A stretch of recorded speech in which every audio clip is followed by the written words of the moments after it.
We're wired. We're ready to go. Once again, welcome to the reading for D.A. Levy, reading and responding to the writing and life of D.A. Levy.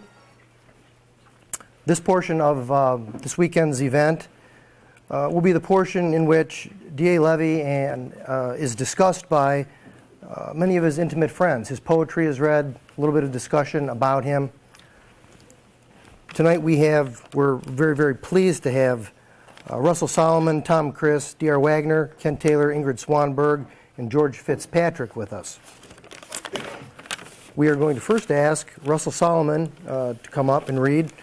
Russell, who was D.A. Levy's roommate, now lives in Los Angeles, California. He's a poet. He's the author of the absolutely wonderful book, Descent into Cleveland, a tribute to the cultural excitement that was D.A. Levy. And without further ado, I'd like to ask Russell to come up and be the first to give some of his recollections of D.A. And Russell will come up and share a few memories for us. Russell?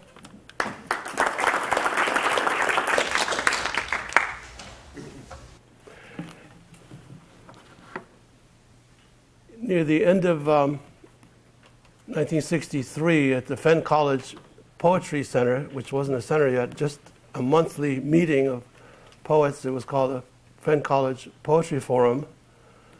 And we had, what's before the Mimeo? Ditto. The ditto.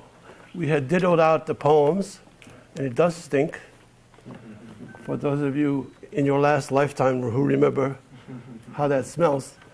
And we would go over these poems, and one day Levy showed up, and he said, "Whoa, yeah, that was pretty interesting."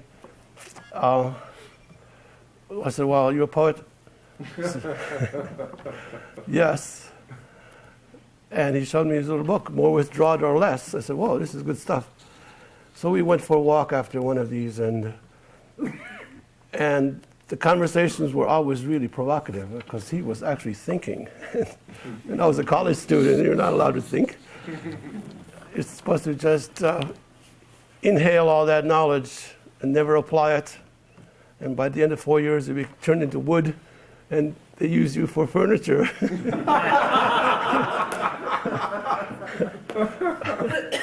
But that didn't happen to me because I had D.A. Levy to bother me with actual ideas. So we were doing pretty well after once or twice a week we'd go walking and talking. So when Levy got asked to leave, he had been staying at his aunt's house, Adelaide Simon and Martin Simon's house. And he had bought a letterpress and was publishing away. And Ed Sanders was one of his first books.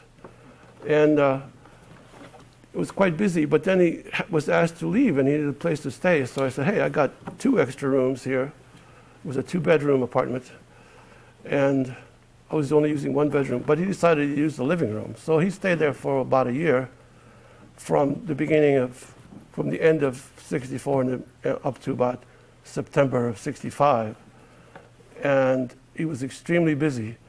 We had a little conversation. I said, "I'll let you stay here, but you can't just sit around and be gloomy," because he had a tendency to be gloomy. "You have to work," and which was really kind of insulting because that's all he did, like 18 hours at a time. But I was just checking, making sure. And I had a job at the Jones & Laughlin Steel Corporation, so I had real money, so to speak, for that date, like $125 a week, compared to his $400 a year. So anyway, it worked out because we were right next to the West Side Market, and it was easy to get really good food. So there was plenty of that. So one day he came home from the East Side, where he was working still in the basement of Adelaide Simon's home. And he says, "Boy, I really had a good day. I drew 25 Zen ink drawings in sepia, which is a brown color, and India ink. And some of these you will see at the Cleveland State University Library, special collections on the walls there. Those are the ones." He gave me some of them, and some other ones, the Polluted Lake series, are up there. So that day he did 25 of those, and he wrote a bunch of poems He felt really good about it. And so did I, because, yay, he's working. And one day he says, I have 6 more books to read and then I'm going to kill myself. I said, huh? So yeah, I've read 2,897 books so far. I have 6 more to go. I said, really?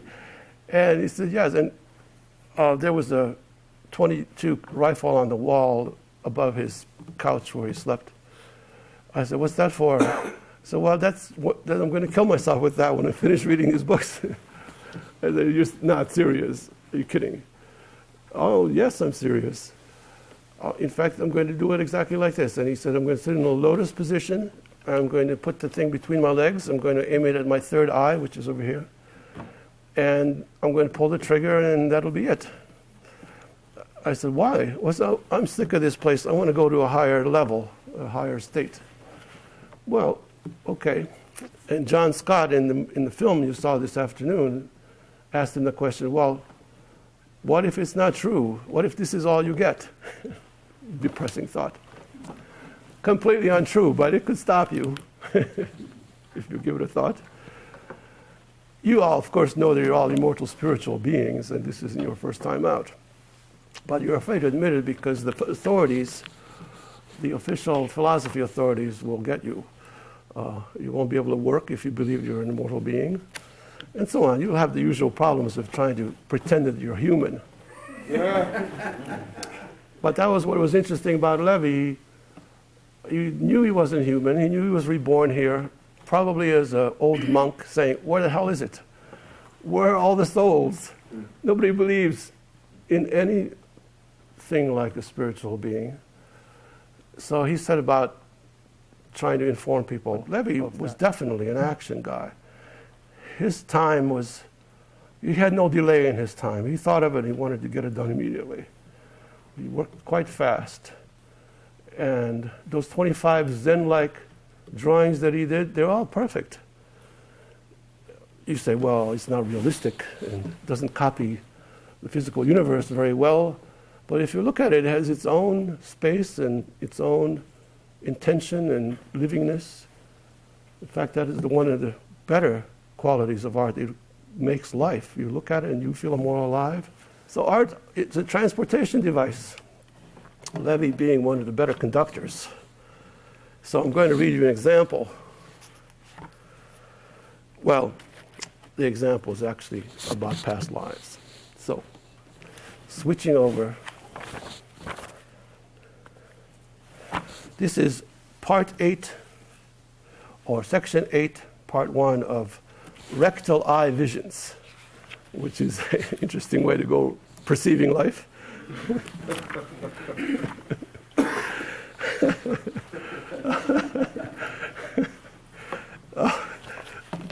Oh no. Not everybody understands this, but good thing. The dragon of winged lions, the Chi-Ilin, racing in some sort of mind game. I can't see this. The words are just falling out of the pen. The Chi-Ilin has the body of a deer. On my homemade postcard, he carries a holy man. The Chi-Ilin has the feet of a horse. On my homemade postcard, the words say Chinese bronze, Ming Dynasty, 1368 to 1644. The Chi-Ilin has the tail of an ox and walks off the card into my living room carrying a holy man. It is 10 years since the silence was broken, like a bird that appears only in times of peace and happiness. We made our plans carefully, first in the 5th century BC, and worked making revisions in the text as time pretended to move around us.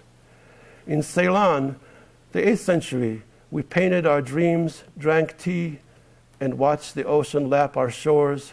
No one knew or knows our number. When we moved, it was as a mountain mist, and there were rumors that we hid in the valleys and wore animal masks in death dances. And meanwhile, we planned the motion of fire and water, our motions in silence, a gesture at the sky to keep track of our years.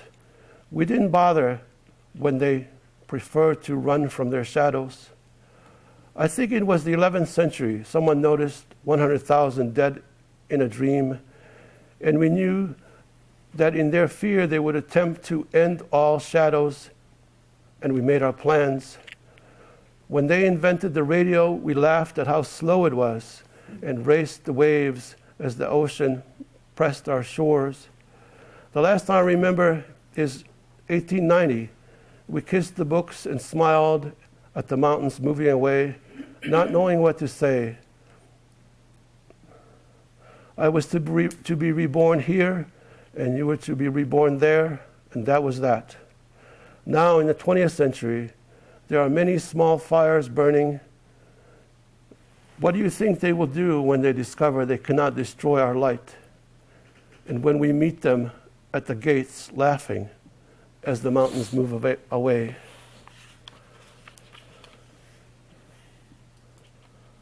You holding up? You all re-stimulate into your own past time track? Okay. And this is actually not far off from what some of our conversations were, Levy's and mine, about what to do about this city and why not paint frescoes on the pillars of the bridges over there into the flats. So you had a plan like that. He asked the mayor. Well, he was turned down, of course, but he was planning to make frescoes there. And he did draw smaller versions. In fact, he had a series of poems and drawings. He got up to about 75 of them, and he stopped. He was going to do 220. And he gave me one of them with some words for me, with my name in it. And that's at the Cleveland State University Special Collections now, too. You can see all kinds of good stuff there. Go there. It's open all of November, yes? Yeah, you have plenty of time to check it out. Thank you very much for listening. And I know I've overstepped. I asked for 13 and a half minutes. I think I might have done it. Thank you.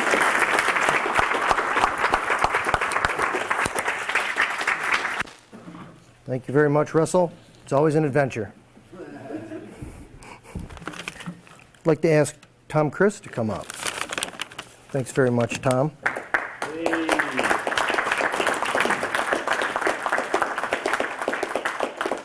Tom is an intimate friend of DA's. He is the artist most responsible for those wonderful rabbits. And without further ado, Tom Kryss. All I do is talk, right? Yes, sir. Okay. Okay.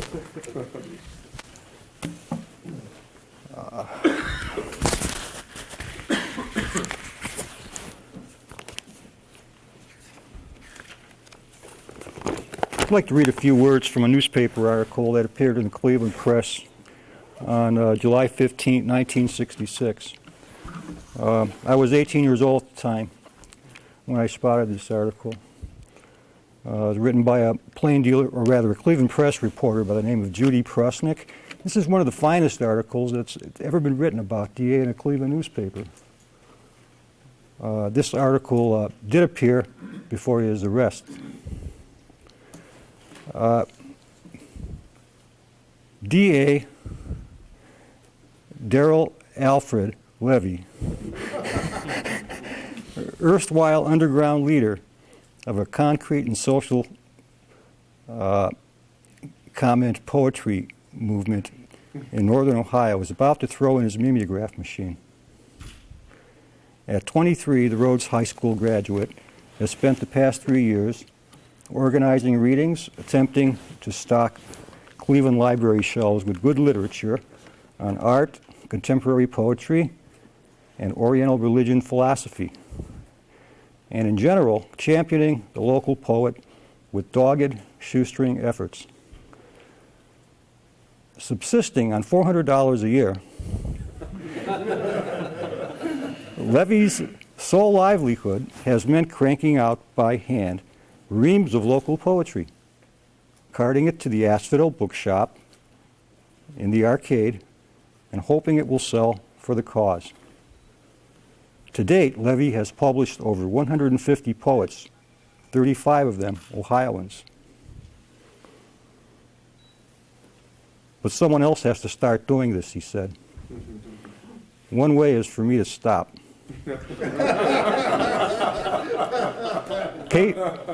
Patrons are nowhere. After a 7-month stint in the Navy and a succession of part-time jobs, Levy lives in a self-imposed world of rent worries, parental rejection, 1 meal a day, Zen meditation, non-existent patrons, a typed sutra prayer pasted on the bathroom wall with an abhorrence of the status-seeking teeny boppers. Tell the teeny boppers who admire me in droves that I am not a romantic figurehead. He explained this term for the pseudo-beat teenagers as those who think they're hip but don't know who Kerouac is. To sow his and other poets' feelings, Levy is publisher of the Seven Flower Press, formerly Renegade Press. The Great Lakes area has a natural type of writer not previously recognized, Levy said. I had hoped to compile an anthology of Cleveland poets. His poetry does not rest lightly upon adult ears. It's absurd when people get upset over common obscenities in poetry, he said. Unfortunately, you need to catch your audience's attention sometimes as to what you're really saying, then throw in an obscenity. And they understand that. Then you say what you want to say fast when their heads are clear. At a friend's urging, Levy read children's poems recently for a special class for smart kids who were underachieving. First, the boys thought poetry was for sissies. I told them that many soldiers in other countries wrote poems after they won a war. One asked me why I didn't go to college. I answered that the colleges didn't have the course I wanted. He asked me to be more specific. I said I wanted to study angels.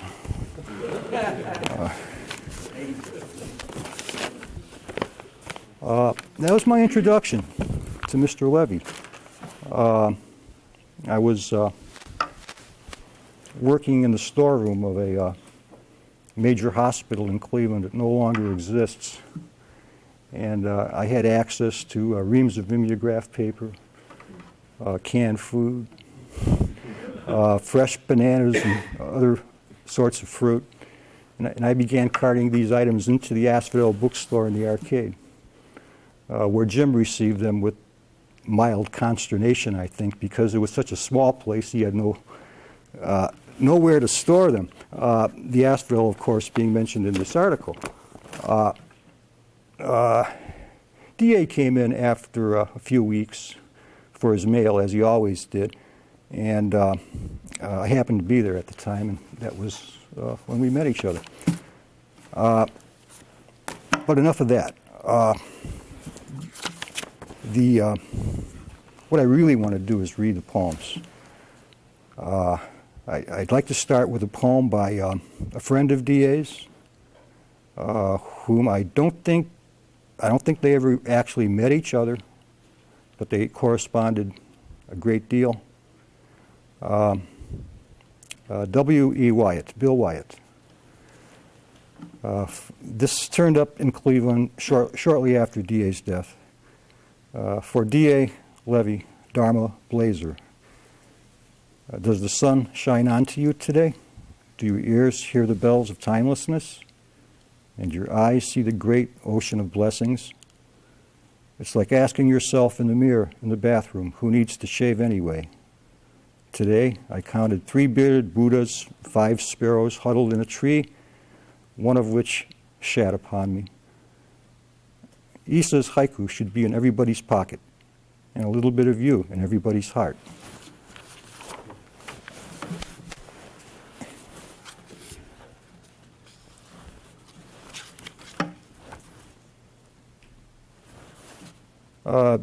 There are many poems of D.A.'s I could read.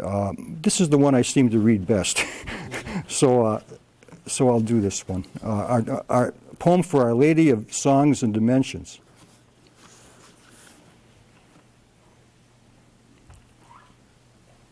Please leave me, bus fare lady. Leave me love and a rose, the wind on the desert lady, and a place that no one knows,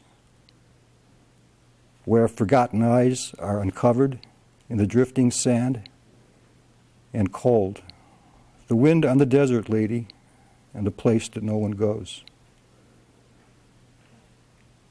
Please leave me, lonely lady, leave me a four-petaled rose, the rose that enters the hills of the mines, and only the madman knows. The trails are granite, yet white as bone, and the time slips away like snow, where mist is touched by fingers of pine, and only the broken clouds go. Please leave me a piece of summer. Leave me some autumn leaves. The rivers of space are winter, and the emptiness no one knows. It is here that those who travel encounter the end of the snow. Please leave me a rose to remember the place where no one goes.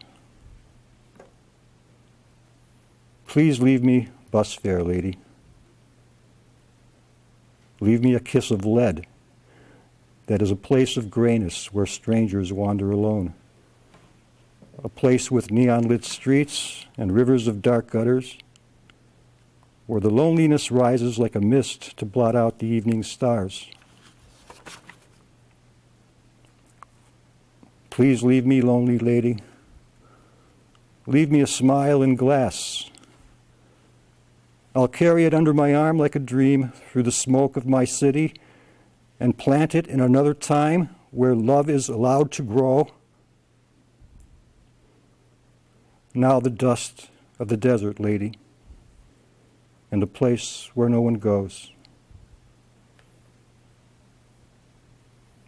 Please leave me a piece of summer. Leave me some autumn leaves. The rivers of space are winter, and the emptiness no one knows. It is here that those who travel encounter the end of the snow. Please leave me a rose to remember the place where no one goes. D.A. Levy, thank you for coming.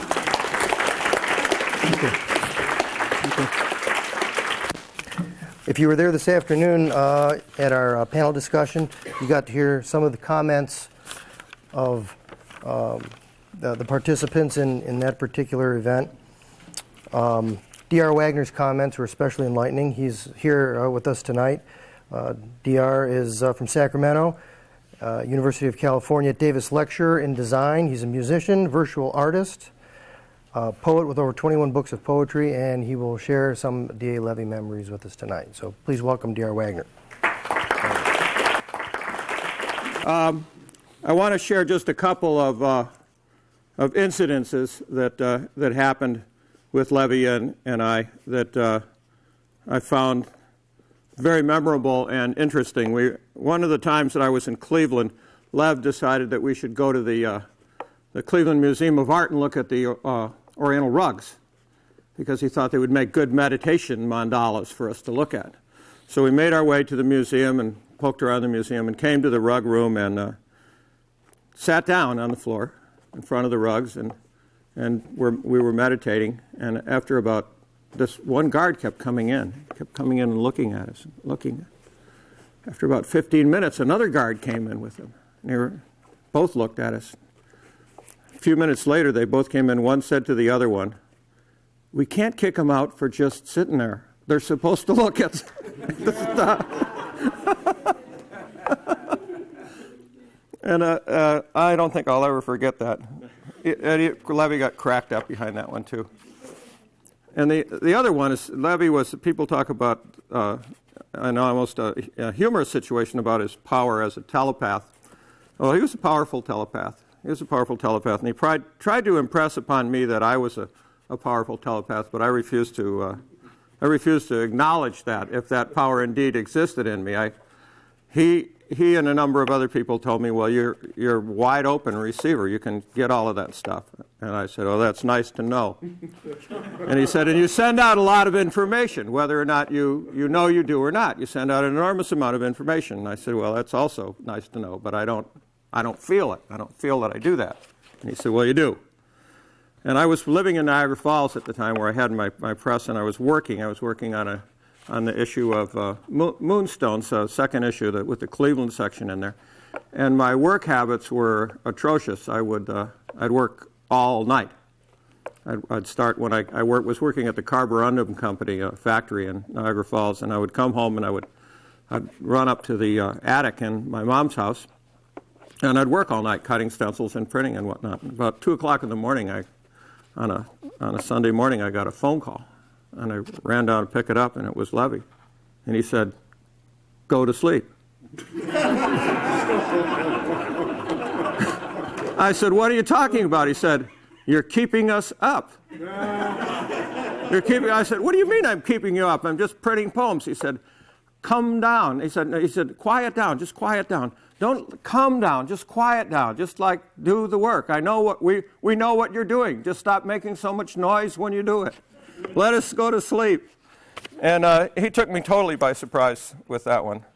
But he was probably right. He was probably right. I don't have any way to corroborate that except for other people that I talked to that told me that, indeed, I was keeping them awake at the time.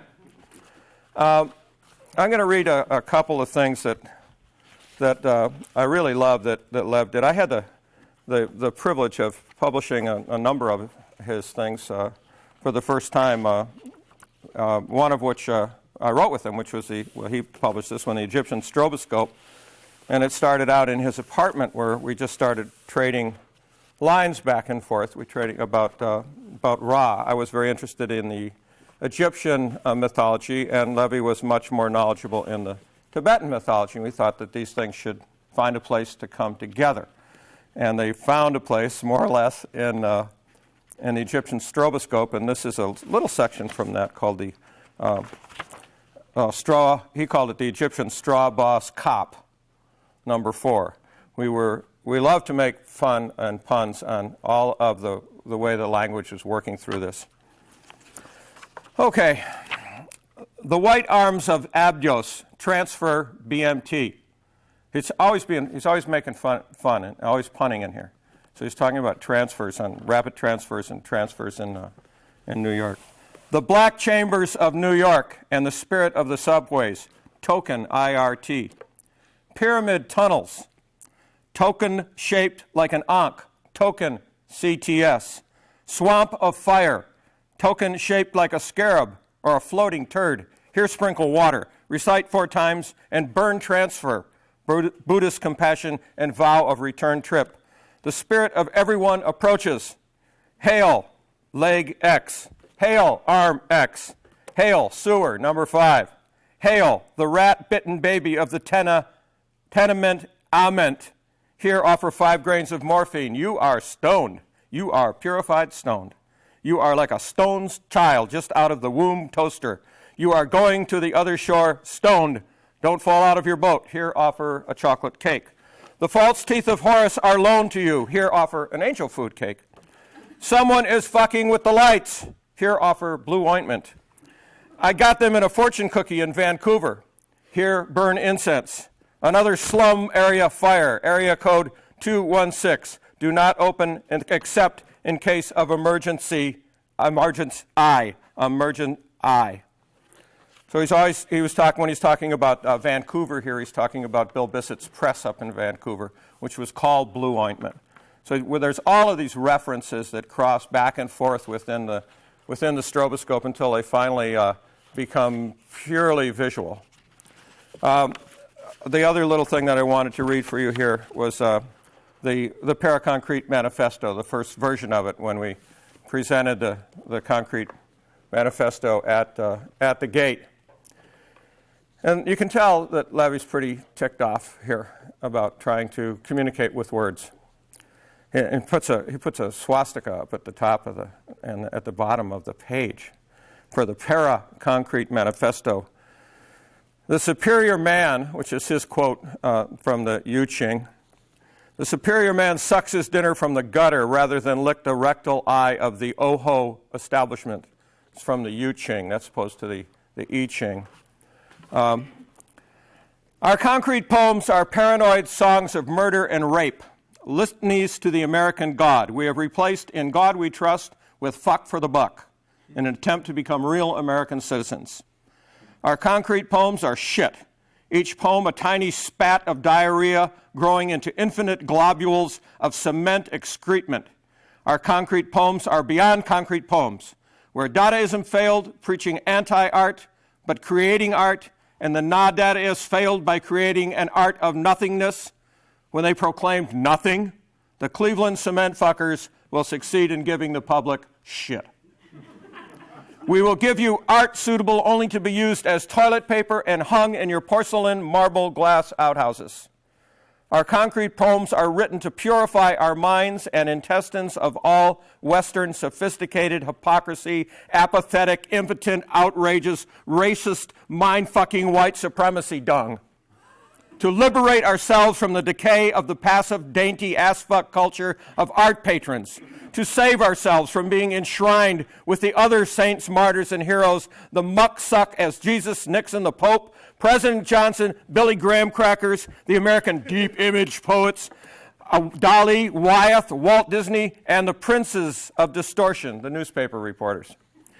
Each poem transcends words in a successful attempt to communicate ground zero, the joy of nuclear destruction promised by the present political and religious regimes. How about that for timeliness?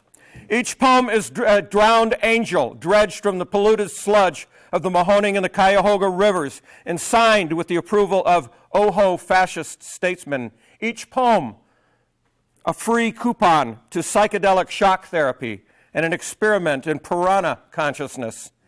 Each poem, a ray of light, blotted out like a turd sinking into the abysmal waters of the mass mindlessness. Each poem, a child playing in a sandbox in the middle of a race riot.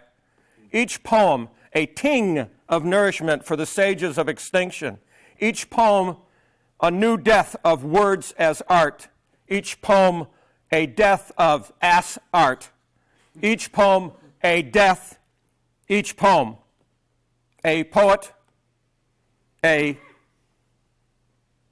This, a manifesto by the Spirits of Ohio, 1966, June. D.A. Levy.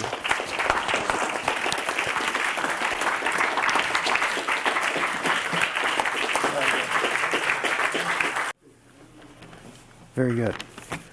Thank you, DR. That was wonderful. Excellent reading. We appreciate it. Very inspiring. Thank you. Next, I would like to call upon Kent Taylor to come up and read. I've had the privilege to get to know Kent a little bit over the last couple years. Kent is a poet and intimate of D.A. Levy. He's the publisher of 14 books of poetry. He's a wonderful reader, and please welcome Kent Taylor. I was expecting Kanye West.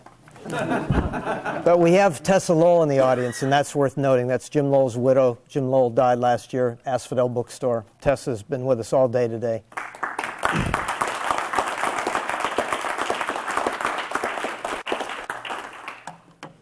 Men reject their prophets and slay them, but they love their martyrs and honor those whom they have slain. I didn't write that. Dostoevsky from the Brothers Karamazov, and it always seems very apt for Levy. I'm going to talk a bit about the early days of Levy. Russell Atkins, who is another shamefully neglected poet here in Cleveland, still alive, still working, put me in touch with Levy probably the end of February 1963. And Levy had, perhaps 2 or 3 weeks earlier, acquired his handset press. And the quality of his first book was just abysmal. The type nearly through the page. It reads like reverse Braille, the backside of the page. But he learned quickly. In about 2 or 3 books, he hit his stride. And he used any materials he could get. He had no money, and what looks like artifice now was just necessity. Hollow printing would have odd lots of paper that he'd either get free or extremely cheap. And one book has a wallpaper cover. He used all sorts, anything he could get his hands on, he used. But it wasn't always by design, it was by necessity many times. One book we did together, a concrete book, was called, in fact, they had a copy I was pleased to see at Cleveland State. I think it's a new acquisition. It's not even cataloged yet. It was a mixture of upper and lowercase type, and the title was Fortuiton's Mother Fuser. And the upper and lowercase type was deliberate, but it was supposed to be Fortuitous Motherfucker, but Levy misset the type, and we just, in the spirit of the moment, left it that way. I'm going to read a poem of Levy's that unfortunately has been misprinted repeatedly since it was first published in You Can Have Your Fucking City Back. It ran into another poem, and there was an errata sheet at the back that actually corrected it, but it's been misprinted many times since. It's called Angela, and I don't know who Angela was. I have no idea. Oh, Angela was the lady who sang in the Cleveland Master Chorale accompanying the orchestra. Okay, fair enough. Sang Bach, St. Matthew's Passion and stuff like that. Okay, Angela, part 1. The wall forms pink ribbons in your black hair, curls and chatters like a sun of cloves and saffron. You buried an eagle on Italian slopes. The wind at your side is a trumpet of black wood, echoes and eagles. Fly at dusk, I buried a sparrow everywhere.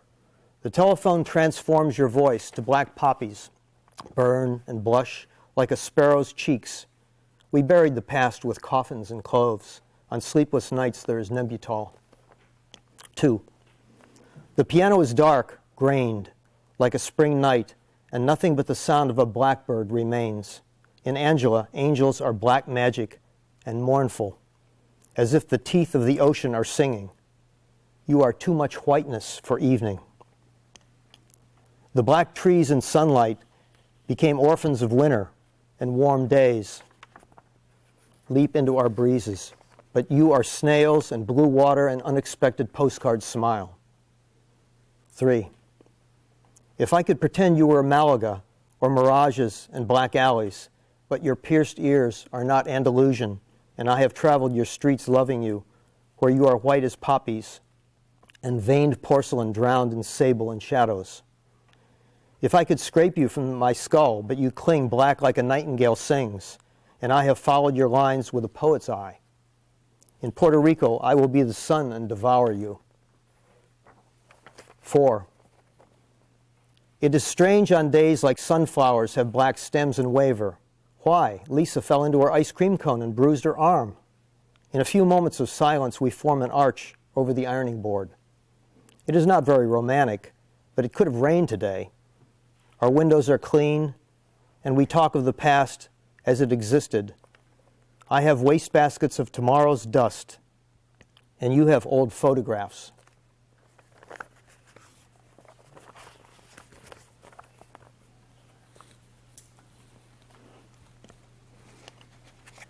It's another nice quote that I always think of Levy when I read it.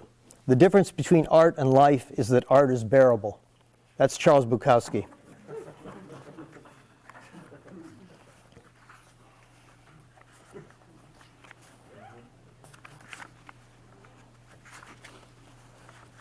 Do I have time for another poem? I'll read one more. One day in the life of Julie. She runs up to me, her arms wide open as if to drown me in some passionate and childish embrace, and shouts my name under the neon of Adele's. The sound echoing in the loneliness. Her voice in the afternoon, perhaps, in front of the art museum. Julie, her hair in the wind, in a 15-year-old's dance, shouts my name, and it always sounds like, happy to see you, hi, not hippie to know you. The cold wind as she waits for her father to pick her up and take her home. But other times, Julie in the afternoon and our paths accidentally cross downtown. How can they put so many happy colors in someone's face? Sometimes watching her young ass flowering into, whatever she wears always looks good. I think about, would I like to touch, hold, bite that, but I'm not there anymore, and 15 will get you 20. I don't have the time to spend in jail for disillusioning Madonnas. Instead, I'll just enjoy watching her smile in the dreams of youth and pretend not to notice the tragedy creeping in. Julie laughs. If you have no imagination, I'm sorry. I have no words to describe a 15-year-old's laugh. 2. Now she is 16. Her face a Semitic icon, the kind you find buried in your past lives, a treasure wrapped softly in cotton. The police questioning her about the great Cleveland Heights marijuana hoax left their mark. And at a Western Reserve poetry reading, she was afraid to talk to me. She looked so tired I almost did not recognize her. The darkness of doubt after a day in court. Poor child, to naively look into the minds of the state executioners. I weep for you, Julie, and your million dreaming sisters. Remember your day and the hideous caress of the law. Julie, that is the day you started to learn of death, leaving the watchful eyes of the state. You carried away the filth of their minds. Remember the day you gave me the children's poem and drawing? That was important. An ancient Hebrew amulet, a child's drawing on a scrap of paper. You wear it in your memory. A child's poem, spontaneous. You record it like a whispered prayer on a disk of light, and it flashes in your mind as you walk in the darkness. Julie, remember the drawings of children, and I'll remember who made you afraid to know me.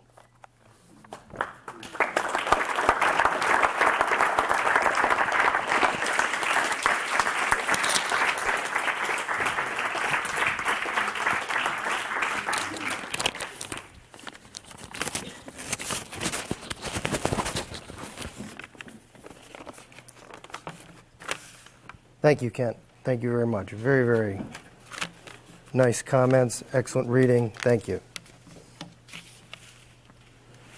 Next, we would like to bring up Ingrid Swanberg. Ingrid is the editor of Braxis Magazine and director of Ghost Pony Press.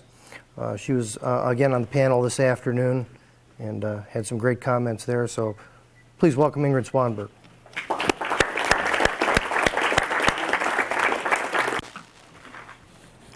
Well, Russell read one of the poems I was going to read, but since I just wrote the dissertation, I thought I would read one of my comments, which speaks both to, indirectly to Russell's comments and to the poem I would like to read.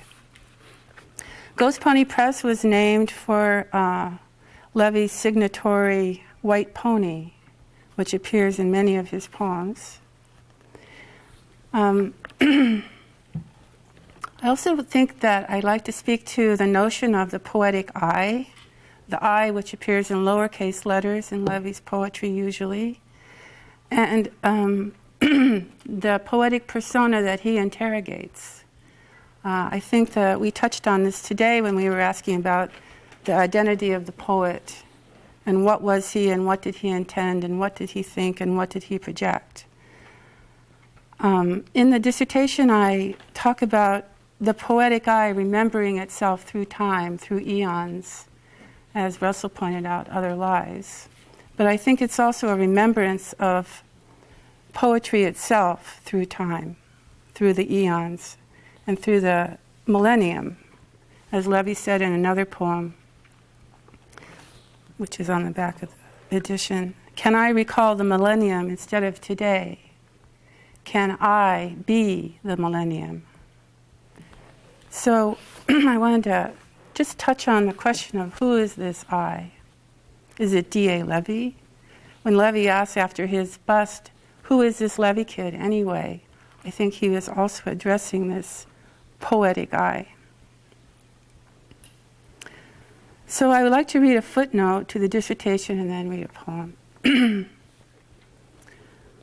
I say in the prose, the memory of the lyric I overtakes the poet with a play on the surrealist trope of automatic writing and or the voodoo notion of being possessed by a loa spirit. And then I move in the prose. I move into a quotation from the poem that Russell read to us, where he says, "I can't see this. The words are just falling out of the pen." A quotation. In the terminology of voodoo, it is said that the loa mounts a person, or that a person is mounted by the loa. The metaphor is drawn from a horse and his rider, and the actions and events which result are the expression of the will of the rider. Since the conscious self of the possessed person is, meanwhile, absent, he cannot and does not remember the events. He is not responsible, either for good or for bad, and he cannot, as a person, himself benefit from that possession. The function and purpose of such divine manifestation is the reassurance and the instruction of the community. So we have here a different notion of possession than we get on TV with the horror movies. And it also brings to mind the question of responsibility that Russell also broached with the notion of the city. And then I move to a comparison.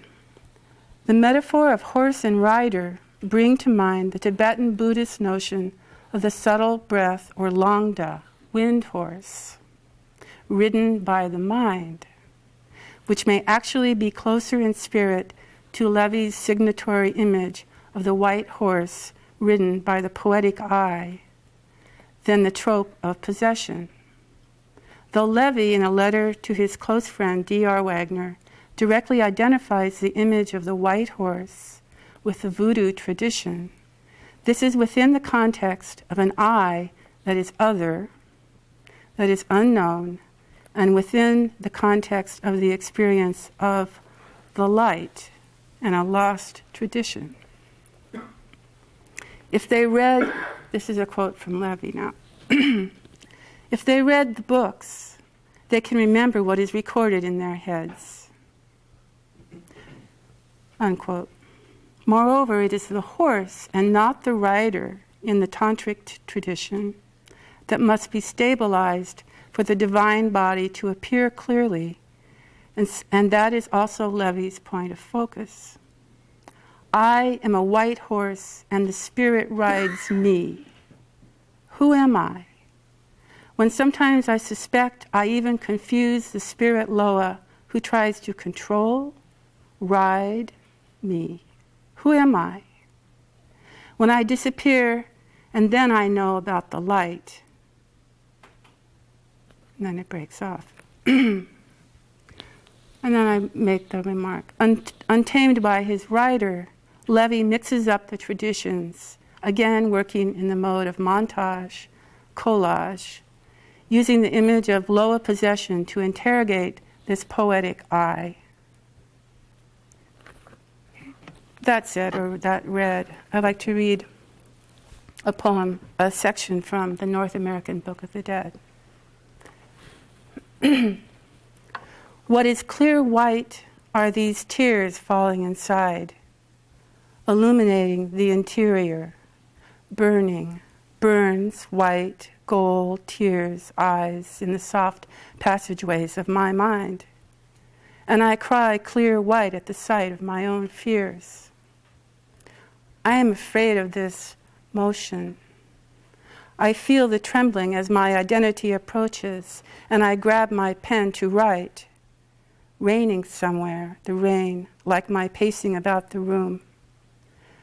I take a long walk in the wind. Rain. How many years running without moving? I am afraid of this opening. The blue sky, our blue kitchen fades. And I always know. Sometimes when riding the winter pony, one leaves a trail of bells, softly ringing deep in the mind. And if one listens, perhaps this sound will guide the young rider through the falling snow.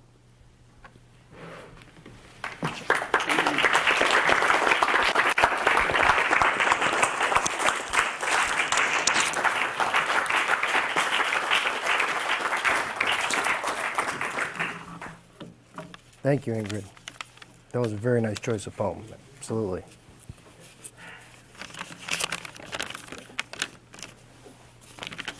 Next, we would like to invite up George Fitzpatrick. George is just an absolutely terrific artist. He operated the Continental Cinema in East Cleveland, and I believe he was the driver and delivery man for a lot of D.A. Levy's publications. So he has some great perspective, and we'd like to invite George to come up. Okay. You know, when I think of D.A. Levy, there's a book that a fellow wrote about Jackson Pollock, and the words were "energy made visible," and it was amazing how much this guy worked. I mean, he was just a whirlwind of energy. I mean, and this skinny little kid who weighed like 100 pounds and, you know, about this wide. And I mean, all he did was work. I worked in a movie theater in East Cleveland, not too far from where he lived. And we showed foreign films, and then we showed a lot of experimental films. So we got to be good friends and everything. Although I was not deeply involved with the poetry movement, I got to know him pretty well at the time. So I would always have a table in the theater where he could sell his poetry. So he might make $1 or so. And then he did a paper called The Buddhist Third Class Junk Mail Oracle, just an incredibly wonderful title. And he would sell those at the theater and all, so that helped him out a little bit. And it was always so ironic to me because he was considered by so many people as like the drug kingpin of Cleveland.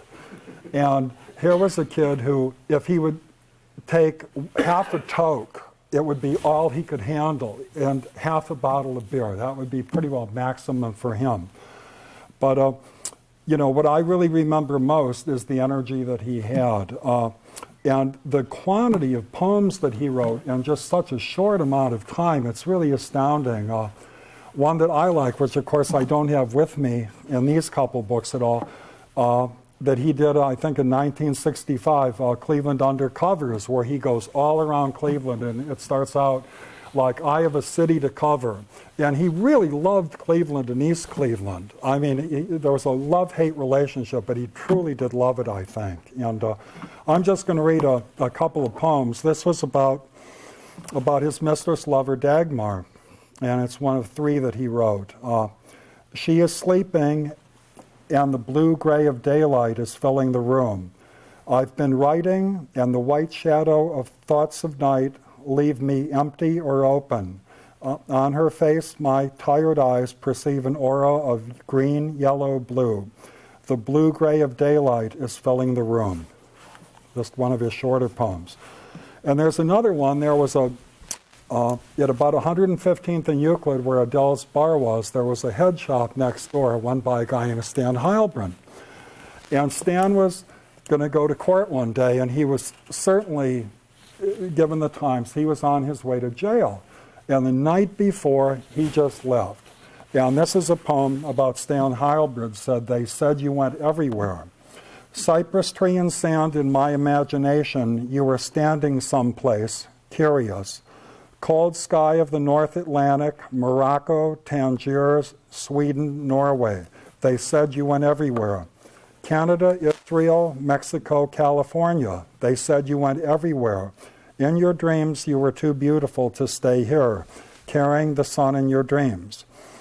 They tried to extinguish your light in their imitation courtrooms and jails with lawyers and dead songs and legal word dances. Everyone thought you disappeared in the night, fled into an anonymous exile with your dreams of sunlight. But now you are seen in 100,000 eyes at night. You are located in different cities, states, dream meccas. Each night you are found hidden within our dreams, peacefully guarding the sun. So, thank you. Thanks, Mark. Thanks, George.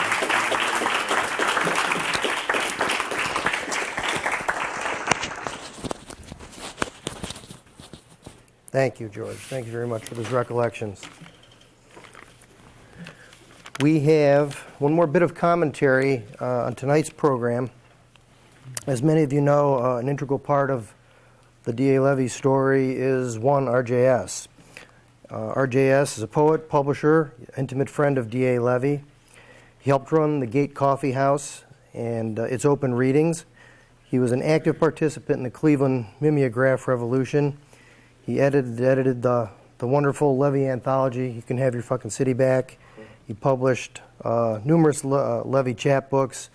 He was sentenced to 6 months in the workhouse for being an associate of a known poet. And while he was there, he told the guards not to bother him while he was meditating. And RJS is a character. It's been a pleasure to get to know him a little bit. Unfortunately, he could not be here with us tonight. However, he will be with us by the magic of modern technology. Right. So we will play now for you a commentary from RJS. That's a prefix to the suburban monastery death zone.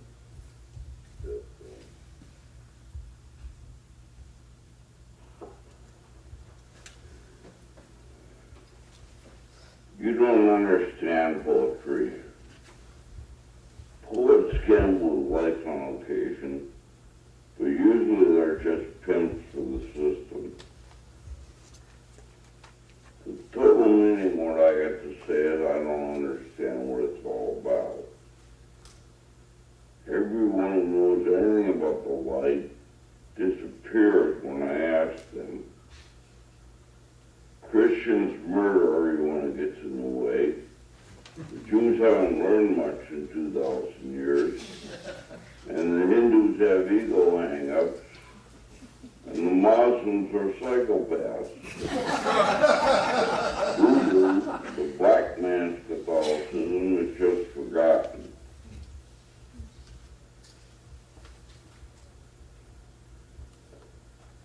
A lot of people are getting interested in witchcraft, which is okay as long as they don't confuse it with black magic.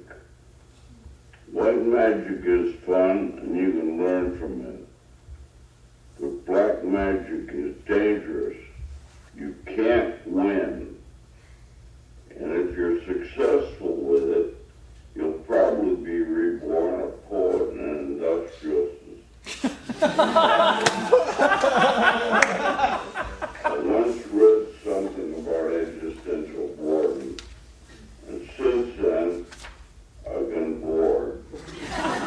Some weird pen forces me to recognize all my actions as just illusionary games designed to fill in the boredom.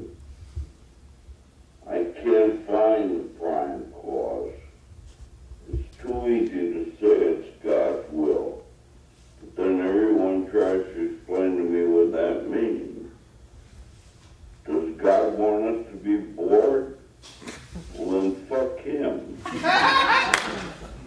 Are we supposed to blow up the planet and return to energy and spirits? Or are we supposed to protect the planet and get liberated through program acts of love? I suspect it is in the divine mass unconsciousness that this country is programmed to fall apart. Does that mean any attempts to save this country are working against the will of God, the tantra of life? Every time I commit an act of love, I get an infection.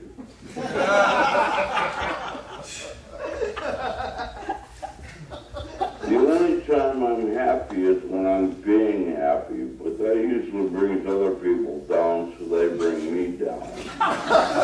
Helping people makes my ego feel good, but the mystics say, get rid of your ego. Should I feel bad when I feel good because I did a good thing? Whatever a good thing is? Helping people for nothing is boring. Last year, sex got boring.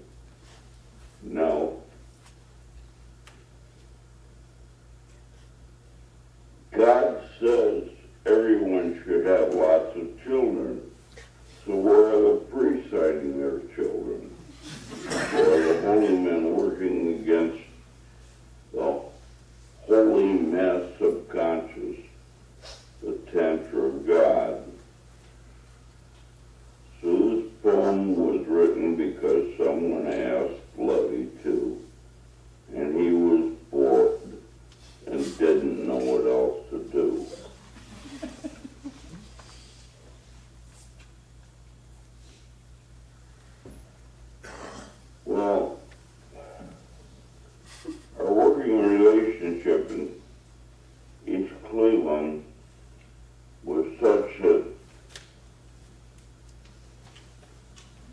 I would go over to Levy's apartment in the morning and make sure he'd gotten out, probably by mutual agreement. And we would, if he wasn't already sitting in the front stool of the restaurant where Dagmar worked, the Crystal, I would go on to his place and knock on his door and get him up, and we would go back to the Crystal and have coffee. We would talk about what we were going to do that day. Him usually working on the newspaper or maybe going someplace to distribute papers. And I was doing mimeo work on publications that I was printing. Once we had our cups of coffee enough so that we were awake, he went back to Wagner and I went on to Page and started working. Worked 10 hours, whatever, straight. Sometimes we would meet with maybe as many as 20 people back at the Crystal in the evening and basically just chew the fat with everyone.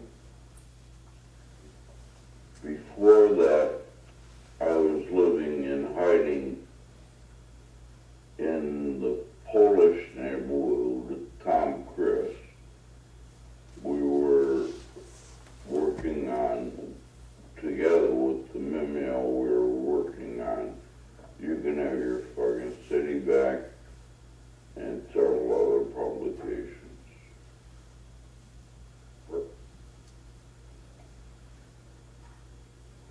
I got hold of Steve Ferguson to provide me with some cards when we went over and found his body. Couldn't do it myself.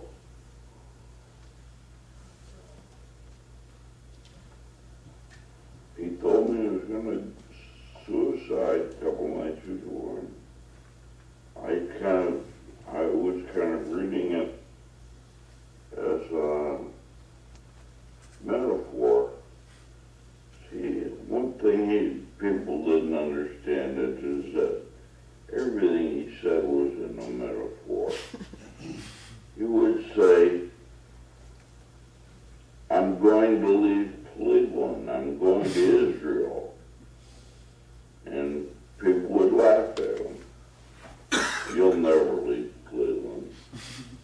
And what would you do in Israel anyhow? Well, Cleveland was a metaphor for his own mind. Israel was Israel.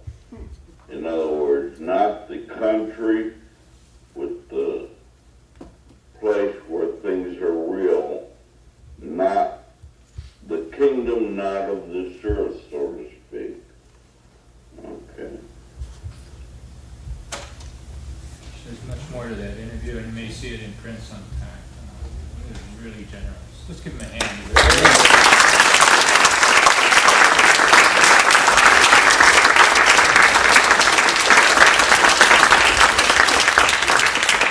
The words of wisdom from RJS concludes our program for tonight.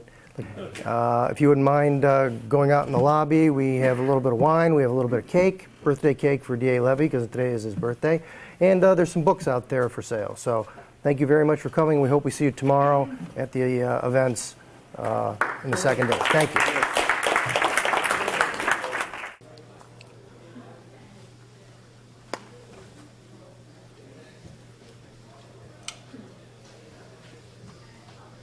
With a ball cap?